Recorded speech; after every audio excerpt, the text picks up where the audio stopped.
Est-ce bénéfique pour l'Église de Dieu d'avoir des juges? Juges 3, 7, 14. Les enfants d'Israël firent ce qui déplaît à l'Éternel.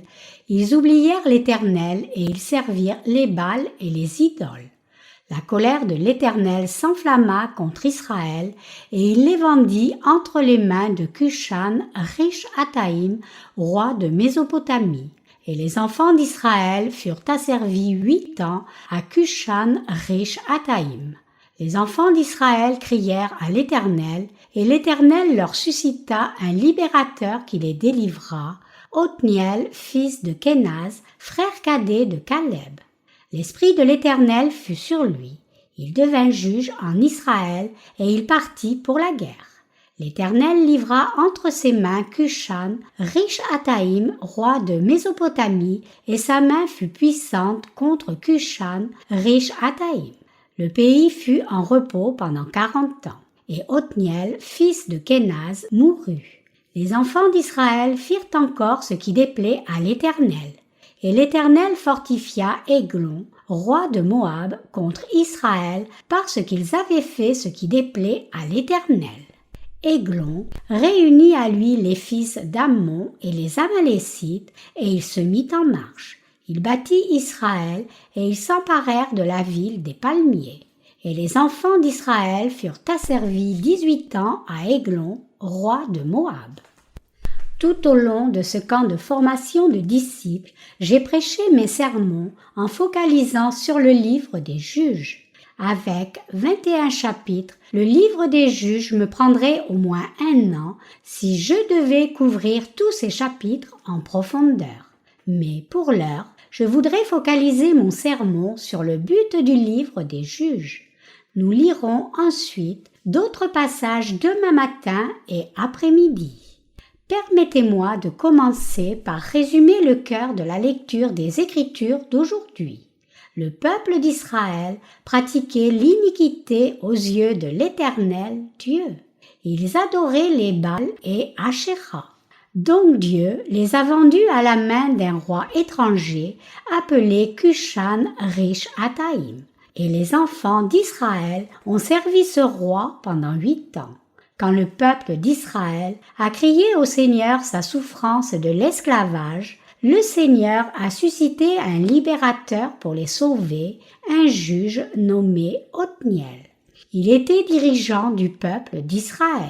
L'ayant suscité comme dirigeant d'Israël, Dieu a agi à travers Othniel et lui a permis de vaincre le roi Cushan Rish-Hataïm.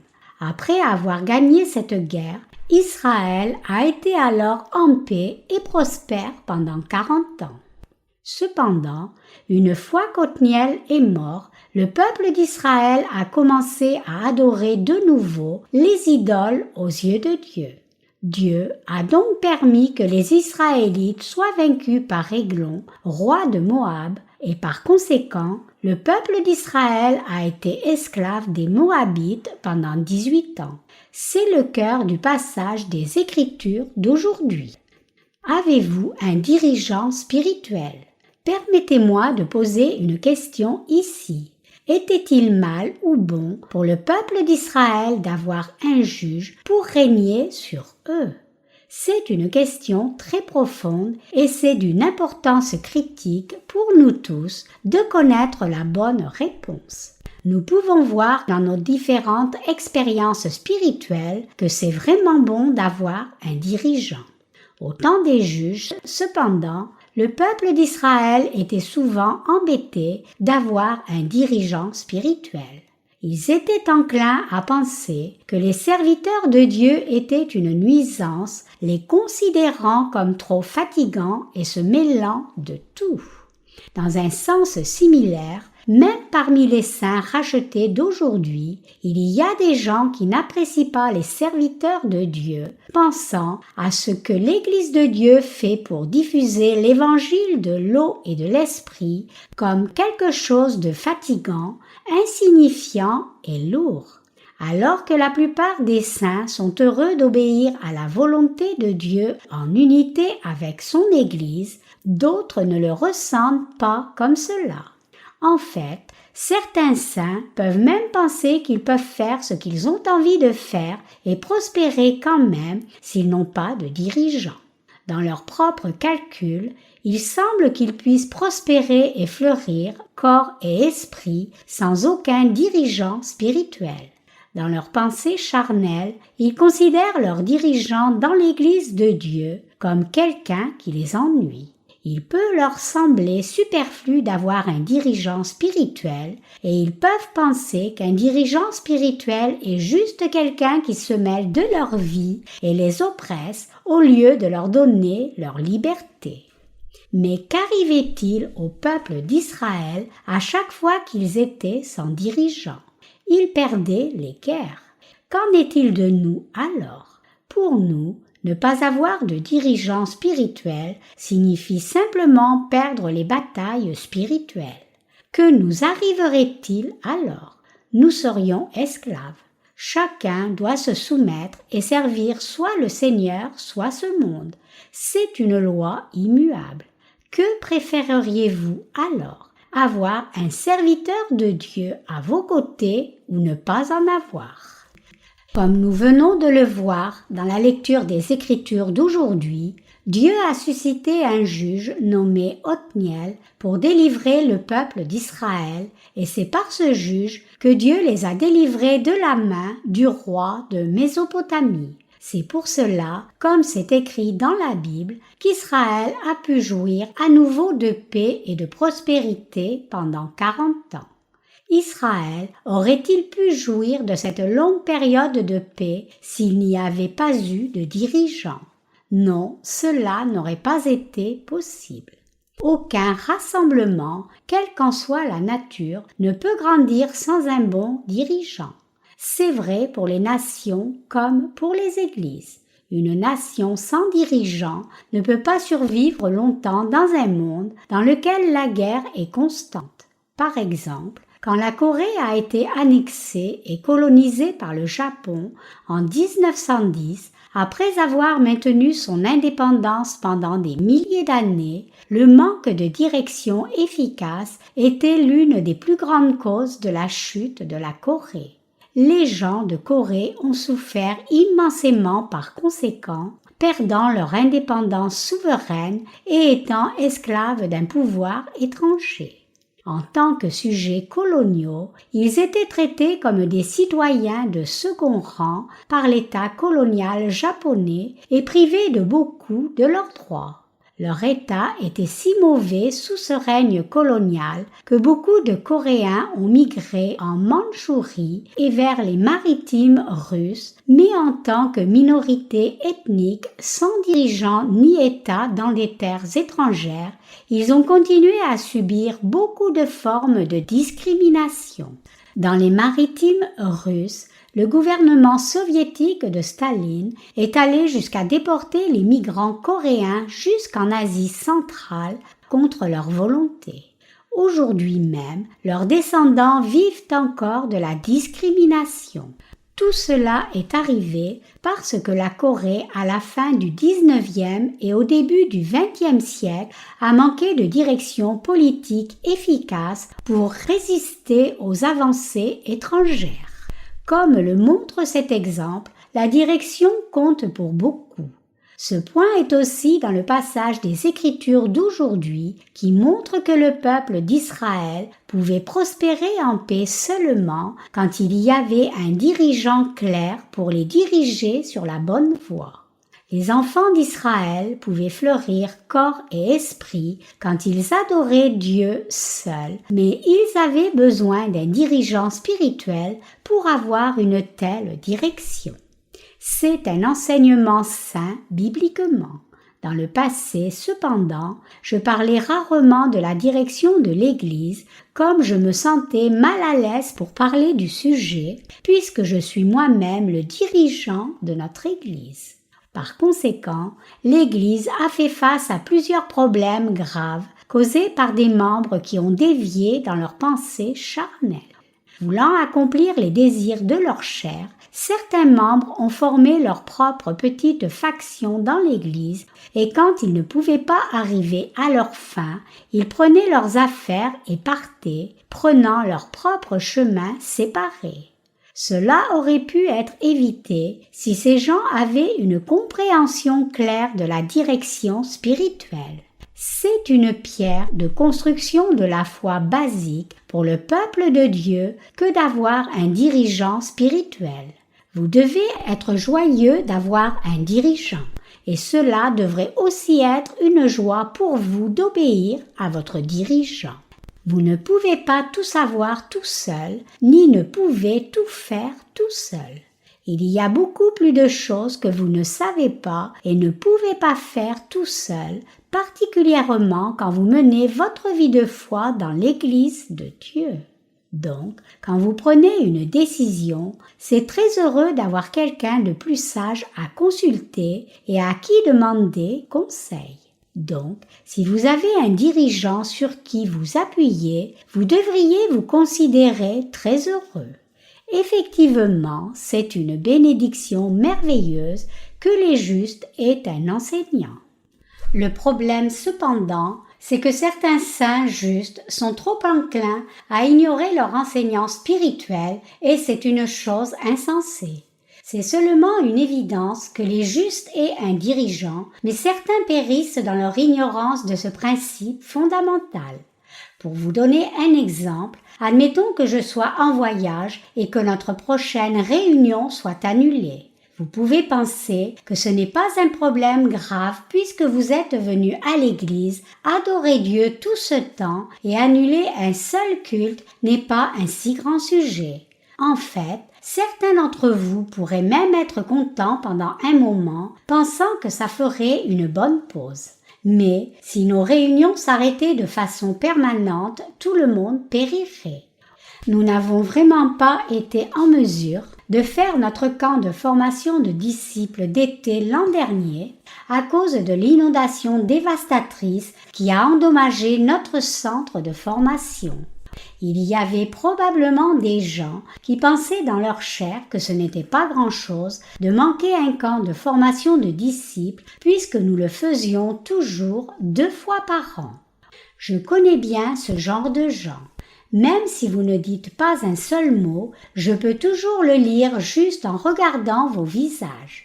Bien sûr, il y a beaucoup de choses que je ne sais pas de vous, mais je peux au moins sentir le trouble spirituel arriver. Certains saints parmi nous ont des pensées immatures et charnelles. Que leur arriverait-il s'ils laissaient ces pensées continuer ? Finalement, ils ne mettraient plus la priorité sur le service de l'évangile de l'eau et de l'esprit, et ils préféreraient à la place vivre librement selon eux-mêmes. Ces désirs se trouvent dans le cœur de tout saint juste. Cependant, les justes peuvent vaincre ces tentations s'ils sont conduits par un serviteur de Dieu qui leur rappelle le commandement de Dieu de prêcher l'Évangile. Bien que des pensées charnelles puissent venir de leur cœur, ils ne se permettront jamais de suivre ces pensées charnelles aussi longtemps qu'ils auront un dirigeant spirituel fidèle pour les guider. Il n'y a pas d'autre moyen de vaincre ces pensées charnelles que d'être guidé par un dirigeant spirituel. En tant que saint juste, à moins de servir l'évangile de l'eau et de l'esprit, votre vie n'aura aucun but ni aucun sens. Quelle joie trouveriez-vous à la vie? La nourriture que vous mangez n'aurait pas de goût et les activités de loisirs ne vous donneraient pas de plaisir. Aucun plaisir d'aucune sorte sur la terre ne vous apporterait d'excitation du tout. Beaucoup de vous pouvez penser autrement, croyant que vous pourriez jouir de la vie, mais c'est complètement erroné. En tant que quelqu'un qui a reçu la rémission des péchés, en croyant en l'évangile de l'eau et de l'esprit, vous ne trouverez pas de joie dans la vie si vous ne vivez pas ou ne pouvez pas vivre pour diffuser l'évangile de l'eau et de l'esprit sur la terre. En fait, si nous vous disions que vous avez assez travaillé et que vous n'avez plus besoin de faire l'œuvre de Dieu et que vous pouvez maintenant vous reposer et jouir de la vie, il y aurait certainement beaucoup de suicides parmi vous en une seule année. Bien sûr, cela n'est peut-être pas vrai pour tous les saints, mais beaucoup ne trouveraient pas de joie dans la vie et perdraient leur envie de vivre. Puisque chacun est différent, chacun de nous peut se comporter différemment, mais une chose que nous ne devons jamais faire, c'est former une faction dans l'Église de Dieu. Puisque nous les saints avons le Saint-Esprit dans nos cœurs, le fait que nous puissions vivre pour l'évangile de l'eau et de l'esprit et servir cet évangile est une joie énorme, une cause digne et une expérience vivifiante qui revitalise nos vies. Sans cette œuvre, la vie n'aurait pas de joie et encore moins de sens. Après tout, peut-il y avoir quelque chose qui soit plus amusant et excitant que l'œuvre de Dieu? Certainement, chacun aime voyager et explorer, mais ce genre de joie est temporaire. Si vous voyagez tout le temps, vous serez fatigué et finirez même par être déprimé. Seriez-vous content si je vous disais: vous pouvez arrêter maintenant de travailler si dur pour soutenir le ministère de l'Évangile. Ne faites rien. Ne faites pas l'œuvre de Dieu, même si vous le pouvez. À partir de maintenant, le bureau central de la mission de la nouvelle vie va pourvoir à tous vos besoins et vous n'aurez rien à faire qu'à commencer à jouir de la vie. Bien sûr, certains pourraient aimer entendre cela. Cependant, mes chers croyants, vous devez réaliser ici que ce n'est en fait rien qu'un chemin net vers votre mort spirituelle. Cela implique votre mort et condamnation spirituelle. Comme c'est décrit dans le passage des Écritures d'aujourd'hui, le peuple d'Israël était en paix pendant 40 ans quand ils avaient un dirigeant. Mais une fois que le dirigeant est mort, ils ont commencé à pécher contre Dieu en adorant des idoles et Dieu les a punis en permettant qu'ils soient esclaves d'une autre nation. Il est écrit ici, dans le passage des Écritures d'aujourd'hui, que le peuple d'Israël a servi le roi Cushan Rishataïm pendant 8 ans et a ensuite servi le roi Églon de Moab pendant 18 ans. Étant ainsi devenus esclaves, les gens d'Israël devaient donner à une autre nation tout ce pourquoi ils avaient travaillé si dur. En tant que justes, si nous ne servons pas le Seigneur, nous devons servir quelqu'un d'autre. En d'autres termes, si nous ne servons pas l'évangile du Seigneur, nous devons servir le pouvoir ou les gens de ce monde. Quand le peuple d'Israël obéissait au commandement de l'Éternel Dieu, ils étaient prospères et en paix. Mais quand ils cessaient de servir le Seigneur, désobéissaient à la volonté de Dieu et rejetaient leurs dirigeants spirituels, voulant vivre selon leurs propres désirs, ils finissaient par être esclaves d'une autre nation. Ils venaient alors prier Dieu à cause de leurs souffrances et à chaque fois qu'ils le faisaient, Dieu levait un juge pour eux et les délivrait. C'est une vérité immuable que l'Église de Dieu doit avoir un juge. Bien que ce soit un principe basique que vous pouvez bien connaître, cela contient des implications spirituelles extrêmement importantes. C'est le sujet que nous avons traité toute cette semaine. C'est effectivement absolument important que chacun connaisse ce principe basique. Si vous n'avez pas de dirigeant, pas de prédécesseur dans la foi, pas de saint qui sert l'Évangile avec vous et personne qui vous confie du travail pour l'Évangile, alors vous périrez certainement. C'est un sort fatal. Prenez un moment ici pour réfléchir si vous avez réellement besoin ou pas de dirigeants spirituels et si c'est ou pas réellement bénéfique pour vous. C'est effectivement entièrement pour votre propre bénéfice d'avoir un dirigeant spirituel. Bien que ce soit bénéfique pour le royaume de Dieu, c'est aussi bénéfique pour vous. Les gens qui ont l'esprit étroit sont satisfaits s'ils ont assez de nourriture à manger et quelques avantages dans leur vie. Donc, ils font tout juste pour combler leurs besoins basiques. J'ai rencontré beaucoup de ces gens. Mais comment quelqu'un peut-il servir le Seigneur de cette façon et comment quelqu'un peut-il suivre la volonté de Dieu avec ce genre de regard? Quelqu'un qui a ce genre de disposition centrée sur lui-même va non seulement se ruiner lui-même, mais aussi les autres.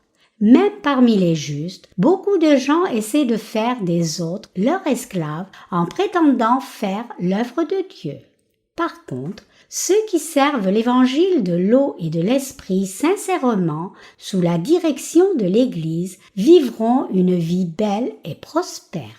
Quoi que vous fassiez maintenant n'est pas pour servir un autre homme, mais c'est pour servir l'évangile de l'eau et de l'esprit.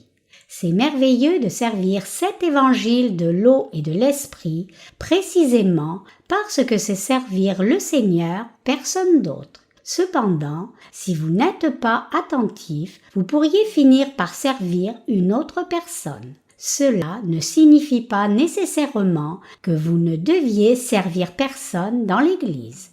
C'est bien de servir quelqu'un dans l'Église, indépendamment que cette personne soit dirigeant ou disciple, tant que c'est pour aider et soutenir pour le service de l'Évangile authentique. Tous ceux qui suivent leur propre envie finissent par périr. Le dirigeant de l'Église de Dieu vous est-il bénéfique ou pas? Qu'en pensez-vous? Votre dirigeant spirituel est bien sûr bénéfique pour vous. Quand je pense à moi-même devant Dieu, je suis convaincu que je vous suis bénéfique. Pourquoi je suis sûr de cela? C'est parce que mon souci majeur est votre bien-être spirituel et donc je ne peux pas me permettre de vous laisser dévier sur une voie maudite même si je suis très tolérant envers vos faiblesses humaines. Chacun de vous est aussi bénéfique pour l'Église de Dieu dans son effort pour servir l'Évangile. Et tout comme vous êtes bénéfique au service de l'Évangile, votre dirigeant d'Église est bénéfique. Un dirigeant d'Église n'est pas quelqu'un qui règne juste et domine sur les autres depuis le haut. Plutôt, c'est quelqu'un de bénéfique et d'indispensable à la diffusion de l'Évangile. Votre dirigeant d'Église doit avoir la vision de planifier à l'avance sagement, sans jamais chercher ses propres désirs charnels et soutenir parfois le ministère de l'Évangile à l'arrière tout comme vous. Et il fait tout pour vous donner la possibilité de faire la bonne œuvre et assurer que votre labeur ne soit pas en vain. C'est pour cela que vous avez besoin d'un dirigeant d'Église. Cependant, certaines personnes dans l'Église ne comprennent pas cela et elles essaient de vivre selon leurs désirs charnels quand elles en ont l'occasion. Mais vivre selon ses propres désirs charnels comme cela, c'est la malédiction. Maintenant que vous avez reçu la rémission des péchés, cela signifie-t-il que vous pouvez vivre selon vos propres désirs charnels et aller quand même dans le royaume des cieux? Est-il correct que vous poursuiviez les gains charnels tant que vous pouvez trouver un certain équilibre entre le service du Seigneur et le service de vos propres désirs charnels? Non, ce n'est pas correct du tout. Un tel équilibre n'existe pas. Tôt ou tard, vous serez inévitablement condamné par conséquent. Vous serez rejeté de la paix du Seigneur directement. Vous perdrez tout et serez maudit en un rien de temps. Pensez-vous que le Seigneur ne vous maudirait jamais puisqu'il est le bon berger et le Dieu d'amour? Réfléchissez encore, parce que Dieu vous condamnera quand même. Il enlèvera et effacera la paix et la joie dont vous avez joui jusqu'à présent. Puisque Dieu est un Dieu jaloux, il ne montre pas de retenue quand on provoque sa colère. Pour que nous prospérions tous, corps et esprit, nous devons tous suivre la volonté de Dieu. Nous devons obéir à la volonté de Dieu précisément parce que nous avons reçu la rémission de tous nos péchés. Et nous pouvons obéir à Dieu pleinement seulement si nous écoutons les exhortations de nos dirigeants spirituels. Il est absolument important que nous réalisions tous cela. Donc, alors que nous suivons la volonté de Dieu, nous devons être conscients de la direction de notre dirigeant spirituel, unir nos cœurs aux siens et servir le Seigneur dans l'unité. Nous serons alors prospères et en paix dans le corps et l'esprit, recevrons les bénédictions de Dieu et serons couverts de sa grâce. Aucune assemblée ne peut rien accomplir à moins d'avoir un dirigeant. Lorsque nous tenons un camp de formation de disciples, les participants sont attachés à un petit groupe pour qu'ils puissent être en communion à un niveau plus personnel. Même dans chacun de ces groupes, il faut un bon dirigeant. Sans un dirigeant qui a des yeux qui discernent spirituellement, les gens trouvent difficile d'être en communion dans un sens significatif, même dans un si petit groupe. Non seulement certaines personnes prennent la tangente en donnant leur témoignage, mais les timides ne peuvent jamais dire un mot pendant le temps de communion. Ainsi, c'est une grande perte de ne pas avoir de dirigeant. Tout comme un bon dirigeant était indispensable au peuple d'Israël dans leur guerre, ainsi nous avons besoin d'un bon dirigeant pour mener notre guerre spirituelle. Nous prêchons maintenant l'Évangile dans le monde entier et cette œuvre de l'Évangile est financée par les entreprises que nous gérons pour soutenir le ministère. Nous avons envoyé de nombreux livres à l'étranger déjà. C'est un accomplissement énorme, même si nous devions donner nos livres aveuglément dans la rue, ce n'est pas si facile de distribuer 500 livres par jour. Mais, à travers nos sites web, de nombreux livres ont été distribués à tant de gens qui ont un besoin désespéré de ces livres. Et ceux qui ont reçu la rémission des péchés, en lisant ces livres, nous envoient leur témoignage de salut. Dans le monde entier, il y a maintenant beaucoup de pasteurs et de missionnaires qui sont devenus ouvriers de Dieu grâce à notre ministère de la littérature. Ces nouveaux ouvriers témoignent de leurs lèvres qu'ils n'ont jamais entendu un tel évangile authentique auparavant et qu'ils sont maintenant devenus sans péché en croyant en cet évangile. Nous devons donc continuer à travailler dur pour diffuser cet évangile authentique de par le monde entier. Et nous devons prier Dieu de lever encore plus d'ouvriers pour travailler comme nous avons travaillé. Nous croyons à la justice de Dieu et nous servons le Seigneur par différents moyens et outils, y compris des entreprises pour soutenir le ministère de l'Évangile. Nous ne servons pas le Seigneur juste des lèvres, mais avec notre sang et notre sueur. Certains d'entre nous peuvent souhaiter avoir servi le Seigneur d'une façon autre et plus traditionnelle, par exemple juste en chantant à la chorale. Qu'en est-il de vous? Préféreriez-vous faire ce que nous faisons maintenant ou ce que j'ai dit? Pour être franc, d'un point de vue charnel, chanter dans la chorale peut sembler plus attirant pour vous. C'est après tout assez naturel que ceux qui fréquentent l'église soient à la chorale. C'est une façon honorable et cultivée de servir Dieu. Et c'est ce que la plupart des chrétiens ont habituellement à l'esprit quand ils pensent à servir dans l'église. Mais nous sommes différents. Si nous avions géré notre ministère comme les églises mondaines, nous n'aurions jamais pu envoyer autant de livres spirituels. Savez-vous combien de travail et de ressources financières sont nécessaires pour publier et distribuer autant de livres dans le monde entier? Je n'ai pas besoin d'expliquer chaque détail pour que vous appréciez le fait que cela demande une énorme somme de sacrifices. Pensez à l'œuvre qui prépare les manuscrits. Pensez à l'argent qui est dépensé pour traduire et publier les livres et les envoyer dans le monde entier. Pensez à combien de travail il faut juste pour emballer ces livres un à un et les mettre en paquet. Ce n'est pas du tout une tâche facile, mais le Seigneur a fait cette œuvre à travers nous. Récemment, nous avons terminé une nouvelle version de notre livre de cantiques intitulé « Louez le nom de Jésus ». Chaque parole de ce livre de cantiques est écrite merveilleusement. De qui est cette œuvre?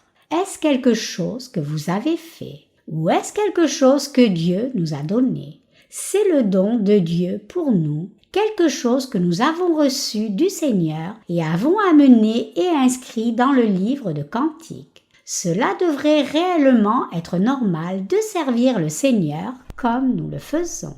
Mais ce n'est pas ce que pensent la plupart des chrétiens quand il s'agit de servir le Seigneur.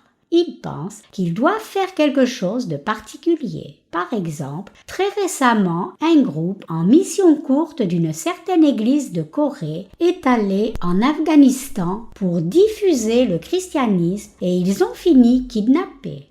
Ils ont été finalement relâchés après avoir subi énormément de souffrances physiques et avoir engagé un montant non communiqué mais énorme de coûts financiers.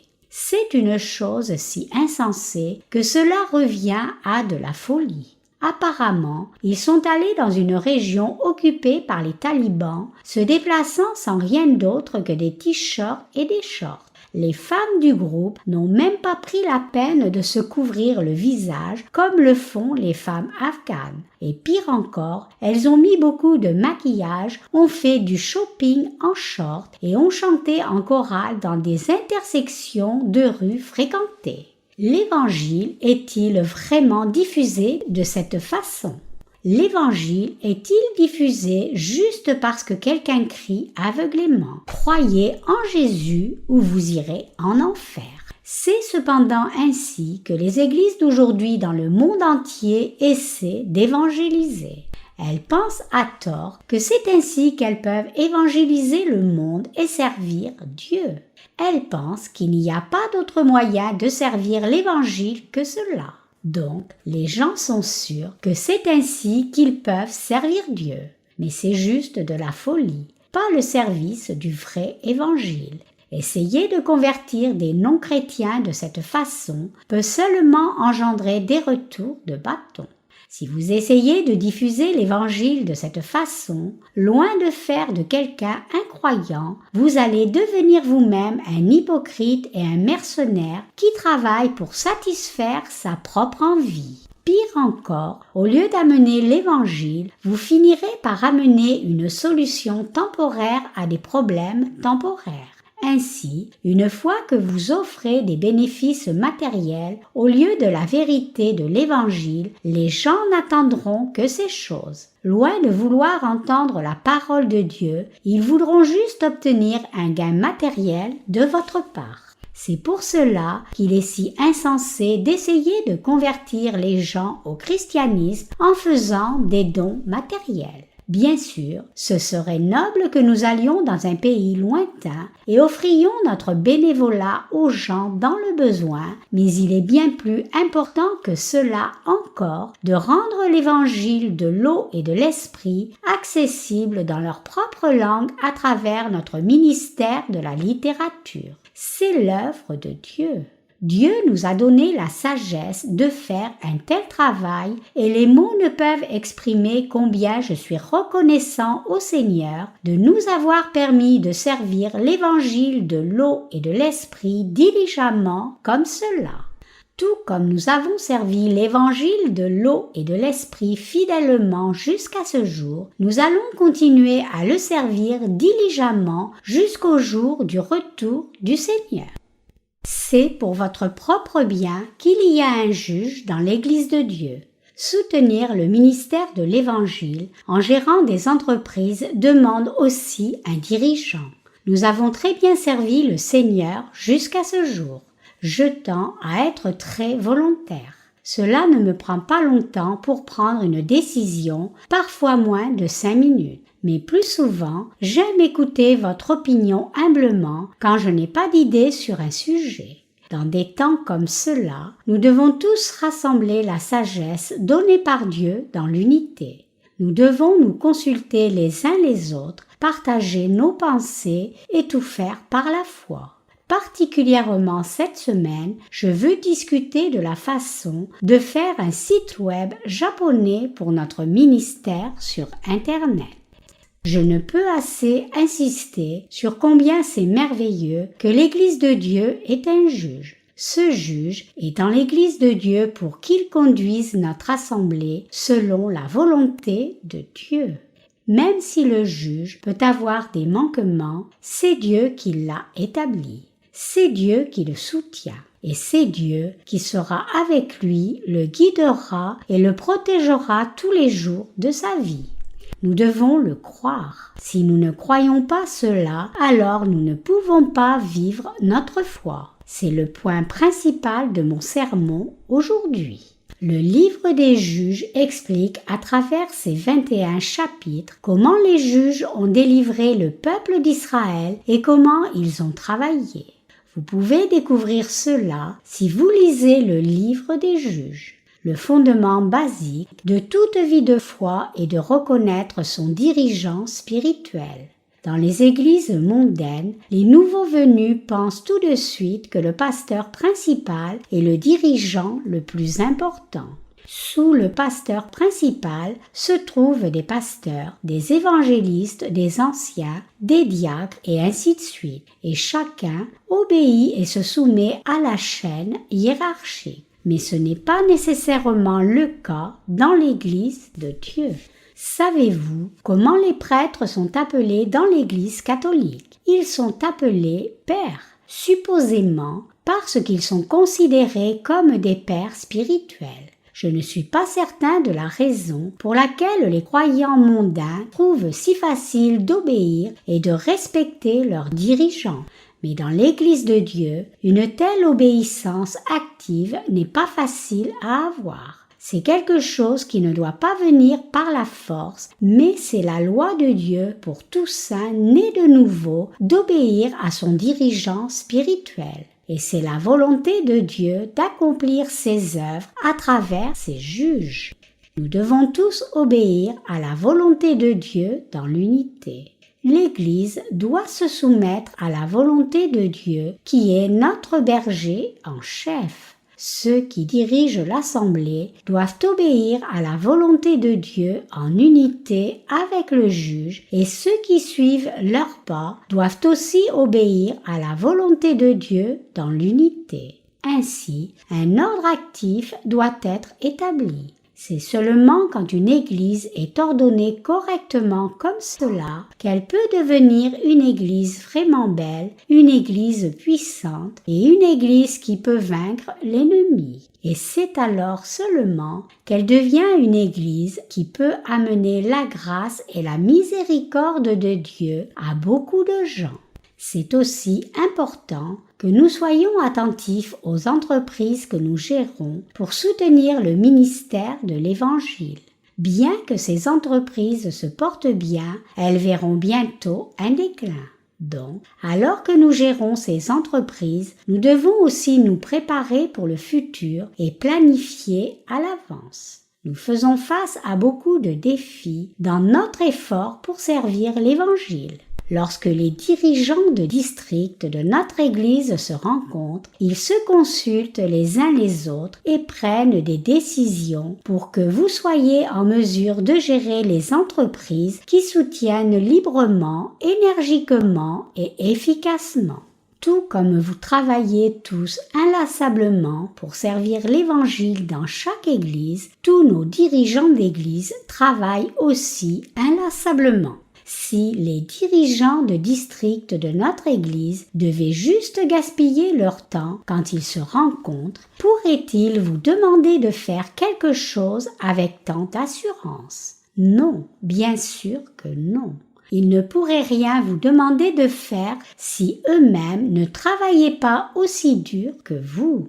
Pour être complètement honnête avec vous, quand les dirigeants de district se réunissent avec moi, ils jouent parfois un peu au foot.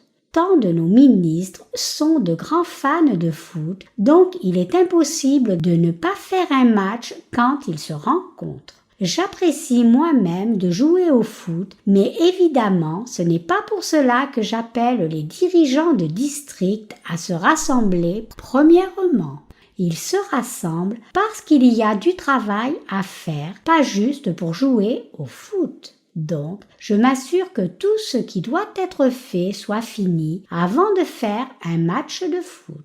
Tous les prédécesseurs dans l'Église ont un devoir de servir l'Évangile de l'eau et de l'Esprit, d'obéir à ses commandements et de prendre soin de tous ceux qui suivent leurs pas. Ils m'obéissent premièrement, puis font que les saints dans chaque Église leur obéissent pour l'accomplissement de la volonté de Dieu. Guider le peuple comme cela est aussi bénéfique pour nous, corps et esprit. C'est bénéfique pour nos âmes, nos corps et même nos circonstances. De plus, nous sommes si bénis par Dieu et combien est-ce merveilleux. La joie qui vient de l'obéissance au Seigneur est si grande et si merveilleuse que nous ne pouvons que remercier Dieu. En aidant les autres à recevoir la rémission des péchés, en servant cette œuvre du précieux Évangile, nous sommes nous-mêmes débordants de joie. Je suis certain que vous savez tous ce que je veux dire. Rien n'est plus joyeux que faire l'œuvre de Dieu. Même si nous pouvons être épuisés physiquement, nous sommes joyeux spirituellement.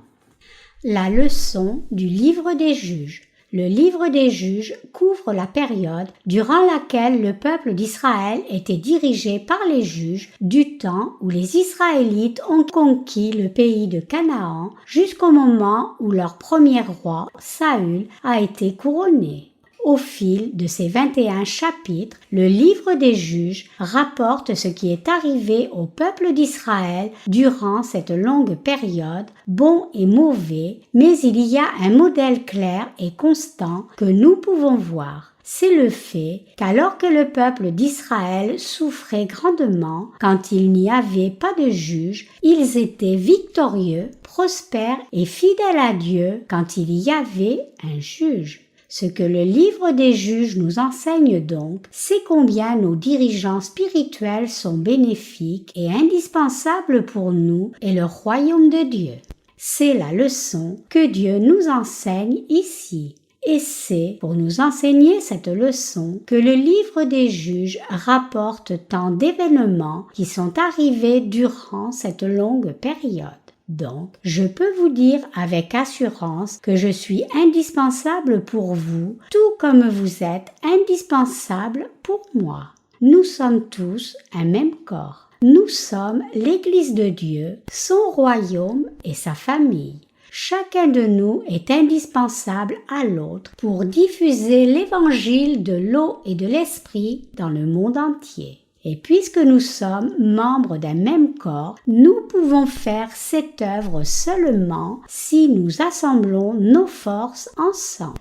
Chacun dans l'Église est indispensable, de nos saints à nos ouvriers, nos dirigeants de district, nos dirigeants en chef et même les enfants à l'école du dimanche. Je suis absolument convaincue de ce fait et j'espère que vous aussi. Par conséquent, nous devrions tous unir nos forces et suivre la direction que l'Église fixe pour nous. Et nous devons avoir une vision large. Si nous voyons seulement à 1 an ou 2 devant nous comme un myope, nous allons échouer. Même nos entreprises vont échouer si nous avons une telle vue à court terme. Nous devrions vivre aujourd'hui avec une vision claire pour l'avenir, voyant tout au long jusqu'à la fin. Je suis très heureux de vous avoir à mes côtés. Qu'en est-il de vous alors? Êtes-vous aussi heureux de m'avoir à vos côtés? Êtes-vous vraiment heureux de m'avoir comme dirigeant? Tout comme je suis un serviteur de l'évangile de l'eau et de l'esprit, vous êtes tous aussi serviteurs de ce même évangile. Notre Seigneur nous a bénis pour que nous nous rencontrions et vivions une vie pieuse dans l'unité. Grâce à cette bénédiction, nous diffusons maintenant l'Évangile de par le monde entier. Personne d'autre ne prêche l'Évangile de l'eau et de l'Esprit à part nous seuls. La première priorité de notre prière est la diffusion de l'Évangile. Dieu a répondu à notre prière. Il y a longtemps, quand j'ai découvert l'Évangile de l'eau et de l'Esprit, j'ai prié Dieu de m'aider à prêcher cet Évangile à chacun dans le monde entier. Mais pendant un temps, j'avais tout oublié et mené ma vie à la merci des vagues qui me frappaient. Cependant, Dieu m'a ramené sur la bonne voie et m'a fait faire son œuvre en tant que dirigeant de son Église. Cette œuvre n'est pas quelque chose dont j'avais l'intention, mais c'est ce que le Seigneur a fait. Je ne suis pas devenu juge parce que c'est ce que j'aurais voulu moi-même. Je ne suis pas non plus devenu serviteur de Dieu parce que j'aurais été meilleur que vous dans ma chair. Mais maintenant, vous et moi servons ensemble l'Évangile de l'eau et de l'Esprit. Je suis si heureux et joyeux de faire cette œuvre. Si nous devions répartir notre âge spirituel entre le nourrisson, l'enfant, l'adolescent, le jeune adulte, l'adulte et l'âge senior, nous nous trouverions comme jeunes adultes. En Corée, l'espérance de vie moyenne des hommes est d'environ 75 ans. Les femmes peuvent vivre environ 82 ans. Évangéliste Kim et moi-même approchons les 60 ans dans notre âge physique, mais spirituellement parlant, nous sommes encore de jeunes adultes. Donc j'apprécierais beaucoup que vous m'appeliez jeune homme. Je suis effectivement un jeune homme dans mon esprit et dans mon cœur. Et si je suis un jeune homme, alors la plupart de nos saints et ouvriers sont encore nourrissons. Je suis un jeune ouvrier de Dieu qui sert le Seigneur avec vous. Vous aussi êtes l'ouvrier de Dieu qui sert le Seigneur avec moi. Je donne toute ma reconnaissance au Seigneur. Alléluia!